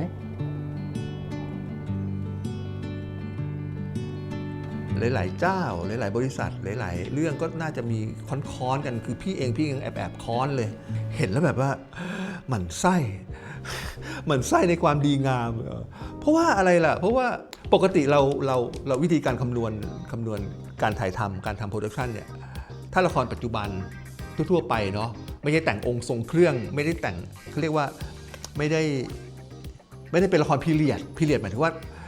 ผมสบายใส่นั่นนี่โน่นอะไรเงี้ยนะเขาก็จะคำนวณกัน2 วันตอน2 วันตอนโดยทั่วไปนะเราจะได้ยิน2 วันตอนแต่ถ้าเป็นละครพีเรียดละครแต่งองค์ทรงเครื่องมันก็อาจจะมาสัก3 วันตอน3 วันต่อ1 EP แต่อันนี้ค่าเฉลี่ยของเรื่องนี้ก็คือตก4 วันต่อ1 EP ความหมายคือ8 EP คุณใช้คิวถ่ายคร่าวๆถ้าพี่จำเกือบ40ป่ะซึ่งมันมหาศาลมากนะแล้วเงินเม็ดเงินต่างๆที่มันลงไปในค่าใช้จ่ายในแต่ละวันน่ะมันแค่ไหนอ่ะมันก็ทำให้หลายๆคนรวมทั้งพี่แอบค้อนไม่ได้ว่าเรื่องนี้แบบปราณีตบรรจงแล้วแบบว่าออกมาก็สมกับความตั้งใจของทางส่วนโปรดักชันต้องการแบบนี้ขอปรบมือให้จริงๆสักวันหนึ่งฝันว่าจะได้ทำโปรดักชันแบบนี้บ้างส่วนของพี่นะดีจมูกแลบลิ้นด้วยเดี๋ยวเกินตดด้วยตดเฮ้ยพอแล้วมาก จำไว้ทุกคนมิลกุ is the best คือเราเคยเจอโปมาแล้วเนาะโปเล่นเป็นตินเนาะเราเจอโปเป็นเรื่องมาแล้วทีนี้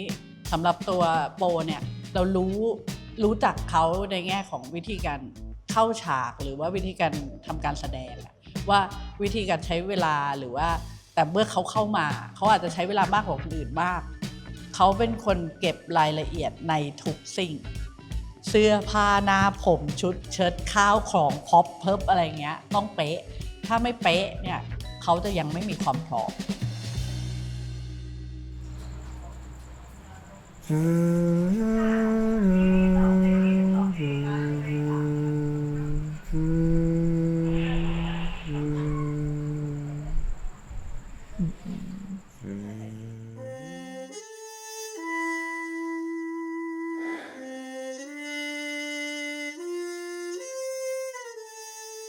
คือก็ต้องให้เครดิตอาโปด้วยนะผมว่าคือเขาเองก็เป็นคนมีความสนใจในเรื่องพวกนี้อยู่แล้วแบบแต่งตัวใส่สูทผูกไทยอย่างเงี้ยคือเขาชื่นชอบแฟชั่นในลักษณะนี้อยู่แล้วดังนั้นเขาเป็นนักแสดงนำเขาต้องแสดงแล้วก็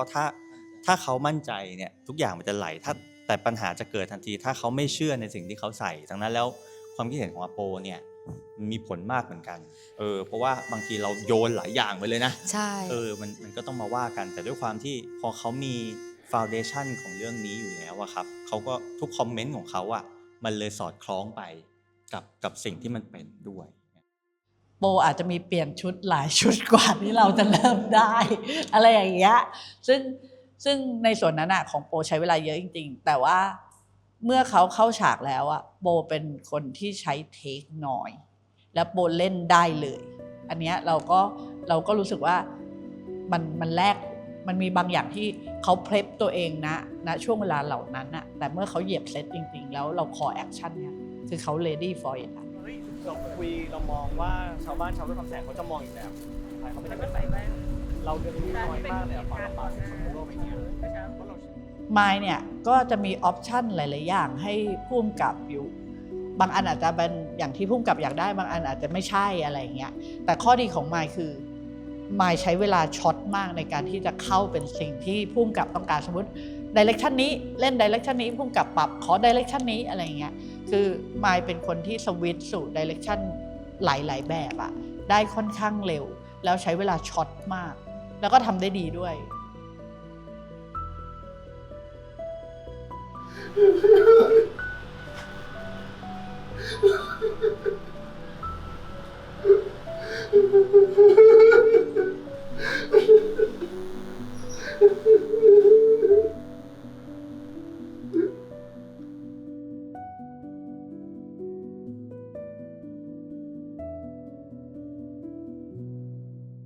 ยูโรเป็นนรันอันนี้เราไม่เคยเจอยูโรมาก่อนซึ่งพอดีเราเปิดกล้องด้วยยูโรนะด้วยโลเคชั่นด้วยอะไรหลายอย่างเราก็เปิดในสำนักพิมพ์สยามเดลิเมลในวันเปิดกล้องเนี่ยปกติจะมีความยุ่งยากบางอย่างเพราะนักแสดงต้องเข้าคาแรคเตอร์เป็นครั้งแรกทีมงานทำงานร่วมกันเป็นครั้งแรกอะไรเงี้ยยูโรเปิดกล้องในชายเนี่ยยูโรทำได้ดีมากเพราะว่าซีเควนซ์ของยูโรเนี่ยที่สำนักพิมพ์มันจะเคลื่อนตั้งแต่ต้นเรื่องไปจนจบเรื่องแล้วมันจะจำสิ่งที่เรายังไม่รู้สิ่งที่ทั้งทีมเราไม่รู้ว่าในระหว่างเราเดินทางไปด้วยกันในหนังเรื่องนี้เราพัฒนาครีเอทีฟไปในแต่ละพาร์ทได้เยอะขนาดไหนชั่วโมงบินของยูโรค่อนข้างเยอะแล้วก็สกิลที่เขามีค่อนข้างสูงเขาเข้า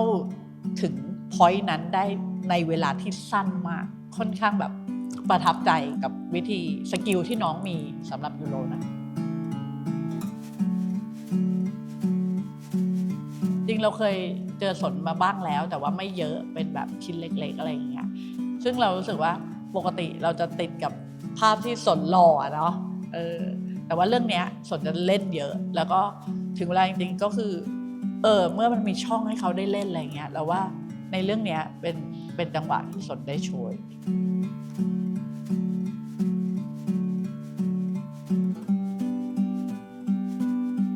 จริงๆคาแรคเตอร์นี้ค่อนข้างยากสำหรับน้องคือถึงแม้มันจะใกล้เคียงกับตัวน้องในการที่แบบเป็นลูกครึ่งนิดนึงหรืออะไรอย่างเงี้ยด้วยความที่น้องเป็นลูกครึ่งจริงๆแล้วภาษาหลักที่น้องใช้เป็นภาษาอังกฤษเนาะแต่ว่าในหนังเรื่องเราเนี่ยซึ่งย้อนยุคไปจริงแม้กระทั่งการย้อนยุคไปวิธีการใช้ภาษาเนี่ยเราเชื่อว่ามันไม่ได้พูดเร็วแบบนั้นลักษณะคำในการพูดหรืออะไรอย่างเงี้ยมันไม่เหมือนกันชุดภาษามันเป็นคนละชุดกันซึ่งเป็นโจทย์ที่ยากสำหรับปีเตอร์เหมือนกันที่จะต้องพูดให้ชัดเหมือนเด็กชาวบ้านแต่ถามว่าความตั้งใจเราว่าแบบเกินร้อยเกินพันอ่ะสำหรับปีเตอร์เราก็เลยรู้สึกว่าเราใช้เวลาเยอะค่อนข้างเยอะกับเขาบนหน้าเซตอะไรเงี้ยแต่ว่า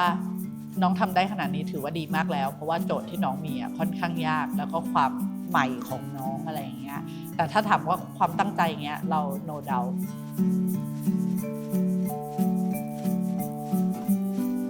ยังมีแก๊งเด็กๆอีกเริ่มเลยแก๊งเด็กๆของ Beyond Cloud เราไม่เคยเจอมาก่อนแต่อันหนึ่งที่เรารู้สึกก็คือทุกคนมาแบบเต็มที่แบบไม่ว่าจะรอนานฝนตกอะไรก็แล้วแต่อะไรเงี้ยทุกปัญหาอะไรเงี้ยเรารู้สึกว่าข้อดีในหนังเรื่องนี้ก็คืออย่างนักแสดงเมนๆอะไรเงี้ยทุกคนแบบพร้อมตลอดเวลาเพื่อหนังเรื่องนี้อะไรเงี้ยคือเราเรียกมาเซตเนี่ยมันเป็นเรื่องหนึ่งเนาะแต่ ถามว่าใจในแง่คือคนมากองแล้วมาทำงานอะไรเงี้ยเราว่าแบบทุกคนเต็มที่จริงน่ารักทุกคนเลยเฉียบ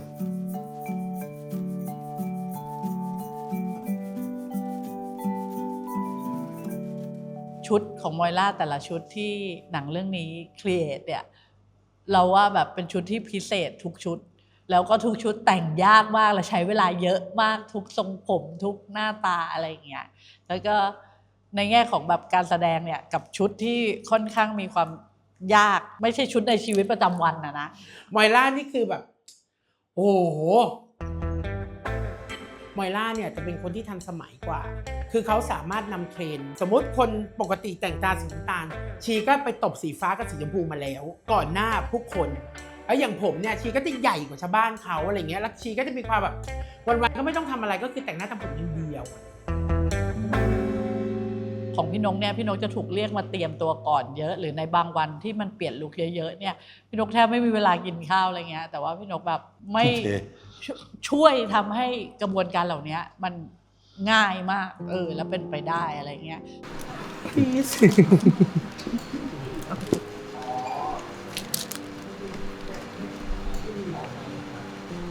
ิชแล้วครับนี่ก็จะเป็นทรงพิเศษตรงนี้ก็ ทุกวันเราไปออกจากบ้านเธอออกไปงานอ่ะใครทำอะไรให้เธอบ้าง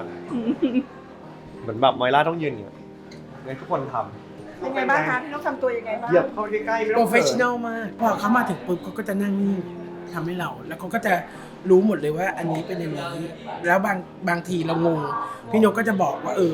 มันจะเป็นอย่างนี้ไหมมันจะต้องประมาณนี้ไหมเหมือนเขาก็จะคอยสอนเราด้วยในการที่เราจะแต่งในแต่ละลุคนึกว่ามันเป็นเพราะว่าโอเคเราทำงานมานานเรารู้อะค่ะแล้วมาถึงวันเนี้ยทุกครั้งที่แบบว่าไปทำอะไรใหม่ๆอะเราต้องเป็นคนใหม่อะเราต้องเชื่อใจเขาว่าเขากำลังทำอะไรยังไงโอเคสิ่งที่นกจะดูส่องกระจกดูแล้วบอกเขาแค่แบบจุดบกพร่องของเราแค่แบบว่าทำให้เรามั่นใจให้เรารู้สึกอย่างนกตาไม่เท่ากันก็จะบอกว่าอันเนี้ยข้างนี้มันโตกว่านะข้างนี้มันนั่นกว่านะเติมไปตรงนี้ให้หน่อยแค่นั้นเองแต่ไม่ได้แบบไปบอกไปเปลี่ยนเพราะว่าพี่ไม่เอาแบบนี้อย่างนี้พี่ไม่ชอบมันไม่ใช่พี่อะไรไม่ใช่เพราะว่าเรามาเป็นนักแสดงอ่ะเรามาสวมบทบาทในเรื่องนั้นๆมันก็ต้องเป็นอ่ะเราต้องเป็นอย่างที่ผู้กำกับอยากให้เป็นเสื้อผ้าอยากให้เป็นหน้าผมอยากให้เป็นตอนแรกก็มีคำถามเหมือนกันว่าพอมาเล่นด้วยกันจะเป็นยังไงเพราะว่าเราก็ไม่รู้จักน้องมาก่อนแล้วก็ดูเหมือนว่าการบุคลิกของเรา personality ของเราอ่ะมันค่อนข้างแตกต่างกันมากๆนะเหมือนเป็นคนละขั้วเลยอ่ะแล้วต้องมาเจอกันเนี่ยแต่ว่าพอได้มาเจอจริงๆก็รู้สึกว่าน้องก็มีมุมที่เราอยากจะเรียนรู้จากเขาในมุมที่ความสบายในความที่แบบไม่คิดอะไรมากเป็นตัวเองจริงๆอะไรอย่างเงี้ยในความสนุกคือเป็นสิ่งที่ผมต้องฝึกเพราะว่าผมมันจะเป็นสายล็อกจิกเยอะไงเรียนวิศวะมาเราทุกอย่างเหมือนผมไม่ค่อยแสดงออกทางอารมณ์ในชีวิตจริงเลยนะแล้วก็เป็นสิ่งที่ผมอยากจะทำได้แล้วก็เลยรู้สึกว่าก็ดีแล้วผมก็เชื่อว่าน้องก็คงได้เรียนรู้อะไรจากผมบ้างแหละมันคงแบบมาเจอกันตรงกลางแล้วก็ได้เติบโตไปด้วยกันนะครับคือทุกวันนี้ก็ถามว่าความสัมพันธ์เนี่ยผมก็เริ่มสนิทกับน้องมากขึ้นแล้วก็เริ่มรู้สึกว่าเฮ้ยมันสนุกว่ะอยู่กับยูโรแล้วสนุกได้เรียนรู้อะไรใหม่ๆจากน้องด้วยนะครับก็สนุกดีนะผมก็รู้สึกว่าตัวนารันเป็นประสบการณ์ที่ดีสำหรับผมมากๆอีกหนึ่งประสบการณ์เลยนะครับเป็นสิ่งที่ทำให้ผมแบบโตขึ้นแล้วกันมีความเป็นผู้ใหญ่มากขึ้นเยอะเลยจากการที่ได้เล่นบทตัวนารันเรื่องนี้นะครับก็อะไรดีอ่ะพูดไม่เป็นอ่ะงั้นตัดเลยตึกเลยเขาจะยินจะทำบิ๊กกับคุณกันโอ้ช็อตนี้จะสนิทกันไปหน่อยนะครับตดใส่นี่เป็นวันนั้นน่ะผมแอบโกรธนะคือนั่งอยู่ในรถนั่งอยู่ข้างๆกันแล้วก็พี่สนโทษทีนะปาดคือเขาไม่ห่วงสวัสดิภาพของผมเลยว่าปอดผมจะเป็นยังไงเราไม่สามารถเป็นคนเดียวที่เก่งได้อะเราเชื่อว่าองค์ประกอบหลายๆอย่างอะหล่อหลอมเราให้เราเชื่อค่ะตัวเราเองก็ไม่ได้รู้หรอกว่าเราจะทำได้แค่ไหนนะคะทำไปตามสัญชาตญาณสัญชาตญาณแล้วก็อินเนอร์ของเราอะที่เราอยากจะแสดงออกมาอะไรอย่างเงี้ยค่ะพอเราได้มาทำงานกับเด็กรุ่นใหม่เราเป็นคนชอบ อบเปิดเราไม่ใช่คนที่น้ำเต็มแก้วที่แบบเฮ้ยโอเคฉันเจ๋งฉันเก่งฉันอะไรต่ออะไรเฮ้ยเราอยากจะมาเรียนรู้ว่าเฮ้ยเด็กใหม่ๆก็ทำงานกันยังไงวะอ๋อมันเป็นแบบนี้เหรอถ้าเราไม่มาเราก็ไม่รู้ พี่ๆเขาทำงานในวงการมาแบบเยอะไงประสบการณ์โชคโชนเราก็เป็นรุ่นน้องอะเนาะเด็กใหม่ก็ต้องแบบดูรุ่นพี่เป็นตัวอย่างเราอนาคตเราก็ต้องเป็นแบบพี่เขาให้ได้อะไรอย่างนี้แบบเราต้องแบบตั้งใจ พอเราเห็นเลยว่าทีมเขียนบทแล้วก็ทีมหลังบ้านอ่ะเขาแข็งแรงมากกับบทเราก็รู้เลยว่าถ้าบทมันสตรองอ่ะเรื่องมันก็จะออกมาค่อนข้างสตรองมากเหมือนกันเราทำงานกับเวลาจริงๆรู้อยู่แล้วว่าแบบทุกคนเขาตั้งใจทุกคนเขาแบบเราไม่อยากทำให้เสียเวลาเรารู้ตัวเองอยู่แล้วเราก็เลยแบบต้องเตรียมพร้อมตลอดเวลาทุกคนตั้งใจทีมงานนักแสดงร่วมกับโปรดักชันหรือแม้กระทั่งเอ็กซ์ตร้าพี่ๆทุกคนตั้งใจมากแล้วผมเชื่อว่ามันสำเร็จแล้วอ่ะผมได้เห็นความตั้งใจทุกคนได้เห็นคนเก่งๆในกองทุกวันอ่ะแล้วเรารู้สึกว่าเรามีความสุขแล้วเราappreciateกับทุกอย่างเลยถ้าทำอะไรที่เป็นศิลปะแล้วเรามีความจริงใจในการทำงานซึ่งผมเห็นแล้วความละเอียดดีเทลไม่ว่าจะในแสงในมุมกล้องในการแสดงของพี่ๆที่ผมได้เห็นเขาแสดงได้เขาแสดงดีแล้วแบบรู้สึกถึงอารมณ์ได้จริงๆก็เป็นอะไรที่แบบสนุกดีได้ทำอะไรที่แบบว่ามันไม่ค่อยได้ทำอย่างการสูบบุหรี่อะไรเงี้ยในซีรีส์ก่อนหน้านี้มันก็สูบไม่ได้ใช่ไหมอะไรเงี้ยค่ะแต่ว่ามันก็ทำให้เห็นว่าเป็นผู้หญิงที่แบบว่ามั่นใจในตัวเองมากๆอะไรเงี้ยขอยกความดีให้ทิวาในการเชื่อมั่นขนาดนั้นผมก็ไม่รู้ว่าตัวมิโอเองถ้าจะเชื่อมั่นอะไรได้ในขนาดนั้นจริงๆมันจะได้ไปสุดเท่าทิวาหรือเปล่าแต่ทำให้เห็นแล้วว่าในการเป็นทิวามันยอมเสียสละเพื่อจะได้สิ่งใหม่ๆมาชอบในตัวนี้รักในตัวนี้มันจะสร้างพื้นที่ในหัวใจผมแน่นอนกว่าที่มันจะถูกเปิดได้จนถึงหูมันเดินทางนานมากเลยนะกับเรื่องของเพศสภาพหรืออะไรก็ตามเนี่ยซึ่งจริงๆพี่มองว่ามันมีมานานมากแล้วอะมันไม่ใช่เพิ่งมีแต่เพียงแต่ว่ามนุษย์เราอะมันก็อยู่แบบวิวัฒนาการเนาะอยู่แบบวิวัฒนาการกันไปเรื่อยๆลองถูกลองผิดกันทั้งนั้นอะมันไม่ใช่แค่เฉพาะในประเทศมันทั้งโลกมันก็ลองผิดลองถูกกันไปว่าอะไรทำแล้วมันโอเคอะไรทำมันก็เป็นกระแสอะไรกันไปว่ากันไปแต่พี่ก็มองว่าสุดท้ายแล้ว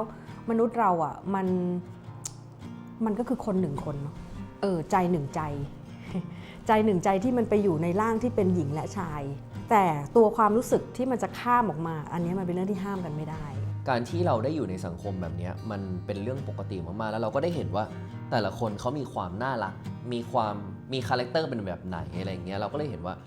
มันเป็นเรื่องปกติอะเป็นนุชอะมันเหนื่อยแน่ๆมันแบบเจออะไรมาเยอะเรื่องราวต่างๆมากมายก็แบบอยากบอกนุชว่าแบบถึงคนอื่นอาจจะไม่เข้าใจนุชไม่เห็นจุดยืนของนุชแต่ว่าสีน้ำเข้าใจนุชนะเพราะว่าสีน้ำแบบรู้สึกว่าสีน้ำรู้จักนุชดีที่สุดผมว่าเรื่องนี้มันไม่มีใครขาว 100% ไม่มีใครดำ 100%ทุกคนมีเหตุผลในชีวิตของแต่ละคนแล้วผมก็เชื่อว่ามันก็จะเหมือนกับคนดูทุกคนที่มีทั้งเรื่องดีเรื่องไม่ดีเรื่องที่เราเคยทำผิดเรื่องที่เราเคยทำถูกสิ่งที่เรารู้สึกก็คือว่าก็ทำปัจจุบันในหน้านี้ให้โอเคที่สุดเดี๋ยวเราต้องกลับมาดูมันกลับมาดูสิ่งที่มันถูกบันทึกไว้ครับมันได้ในช่วงเวลาที่โอเคเกิดขึ้น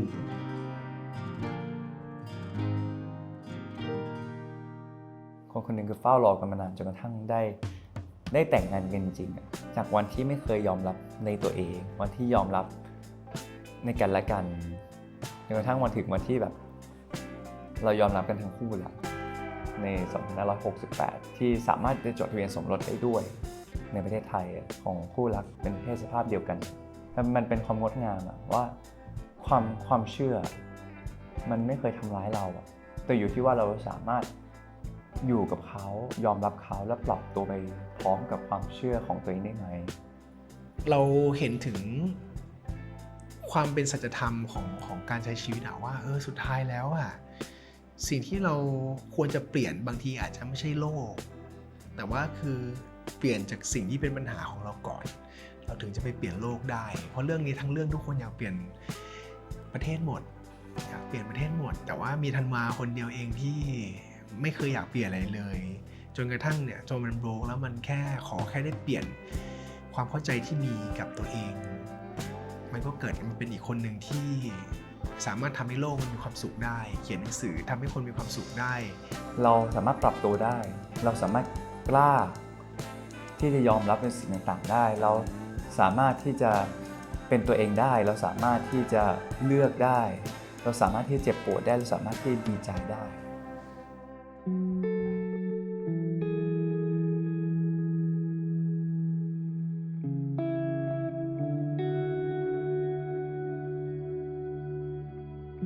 หนังเรื่องนี้มีลักษณะที่พัฒนาตัวครีเอทีฟไประหว่างการทำงานหมายความว่าพอโลเคชันมันนิ่งจริงๆพอเซตมันนิ่งจริงๆเนี่ยครีเอทีฟบางอย่างเนี่ยมันมีการเคลื่อนเหมือนอยากให้ตรงนั้นดีขึ้นอยากให้ตรงนี้เป็นอย่างนั้นได้ไหมอะไรอย่างเงี้ยเราว่านอกจากนักแสดงทำกันบ้านมาดีแล้วเนี่ยก็ยังสามารถที่จะปรับเปลี่ยนตามสถานการณ์ที่อยากให้ปรับได้ดีด้วยอะไรเงี้ยเราต้องปรับเปลี่ยนครีเอทีฟเพื่อให้ซีนมันสมเหตุสมผลอะไรเงี้ยก็เรารู้สึกว่าในส่วนที่จอยกันทั้งทีมทั้งนักแสดงอะทำได้ดีเพราะว่าถ้าเกิดแบบมีลักษณะที่จะฟิกของตัวเองหรือว่าไม่สามารถปรับอะไรได้เยอะจากสิ่งที่ตัวเองล็อกมาเนี่ยมันจะไม่เสร็จดีเลยอะได้ครับผม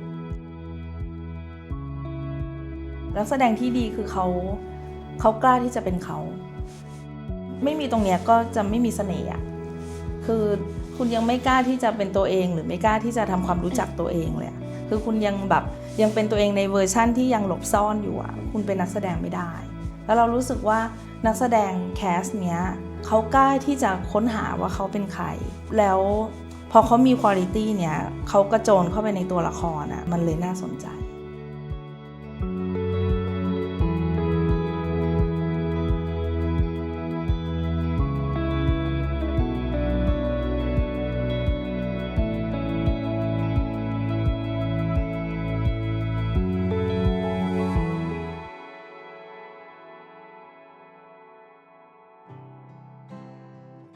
เราเชื่อว่าผ่านไปอีก5 ปีเรื่องนี้ก็ไม่เก่าผ่านอีก10 ปีเรื่องนี้ก็ไม่เก่า ใช่ เพราะว่าเราไม่ได้ทำเพื่อ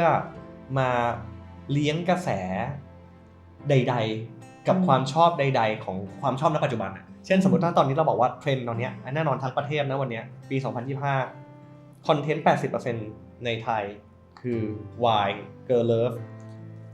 มันคือเทรนด์แต่ซีรีส์นี้ไม่ได้ทำตามเทรนด์เราก็พยายามเต็มที่ที่จะทำออกมาให้ดีที่สุดใช่ที่สุดให้มันสื่อสาร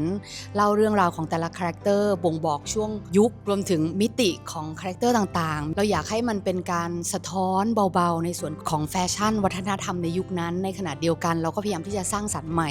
เป็นประสบการณ์ใหม่นะครับที่ได้ร่วมงานกับทีมงานซีรีส์อะไรอย่างเงี้ยครับก็รู้สึกได้ประสบการณ์ที่ดีแล้วก็หวังว่าเสื้อผ้าองค์ประกอบต่างๆจะสร้างความพิเศษให้กับคนดูนะครับทุกคน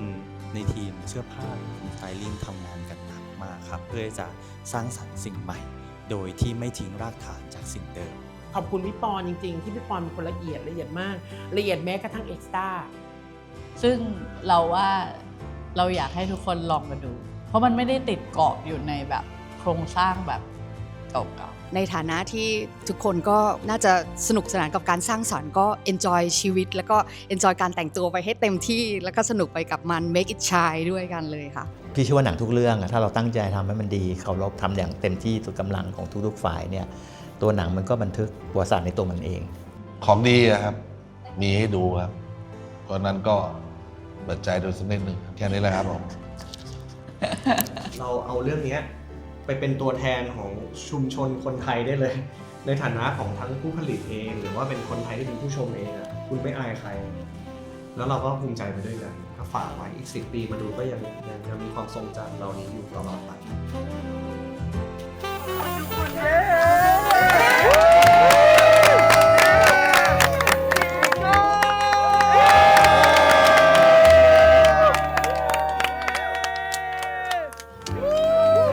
มันสุด